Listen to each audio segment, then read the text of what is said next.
మన్యంలో కొత్త భయం. సంక్షేమ పాఠశాలలో మాయదారి రోగం. స్కూలుకు వెళ్లాలంటేనే భయం. ఇంతకీ ఉత్తరాంధ్ర మన్యంలో ఈ పరిస్థితికి కారణమేంటి? Let's watch. పార్వతీపురం మన్యం జిల్లాను hepatitis B కలవరపెడుతోంది.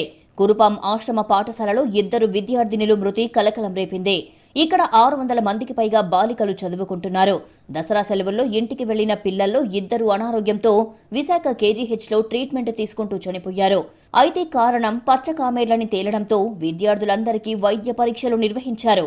Hepatitis A, B పాజిటివ్గా తేలింది. దీంతో 85 మందిని ఆసుపత్రుల్లో చేర్పించారు. ఏజెన్సీ ప్రాంతంలో ఇంతమంది విద్యార్థులు ఒకేసారి హెపటైటిస్ బారిన పడడం ఇదే తొలిసారి. ఈ పరిస్థితుల్లో వారం రోజులు సెలవు ప్రకటించారు. అయితే తిరిగి స్కూల్ ప్రారంభమైనా ఎవరూ రావడం లేదు. పాఠశాలకు పంపాలంటేనే భయపడిపోతున్నారు.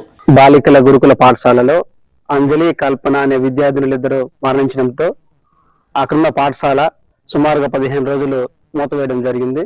అందులో భాగంగా సుమారు 611 మంది విద్యార్థినులకు స్క్రీనింగ్ టెస్టులు చేయడం జరిగింది. ఇలా పచ్చకామెరలతో తోటి విద్యార్థులు మరణించడంతో విద్యార్థులు పాఠశాలకు రావడానికి భయాందోళనకు గురవుతున్నారు. ఒక్కొక్క గదికి చాలా ఎక్కువ మంది ఉండడం వల్ల ఈ వైరస్ ఎక్కువగా సోకుతుంది. అలాగే మంచినీటి సౌకర్యం కూడా చాలా తక్కువ.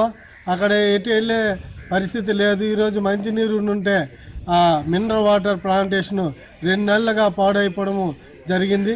ఈరోజు విద్యార్థులు అక్కడ చాలా ఇబ్బంది పడుతున్నారు. వాళ్ళకి సరైన సౌకర్యాలు కల్పిస్తారని ప్రభుత్వాన్ని డిమాండ్ చేస్తున్నాం.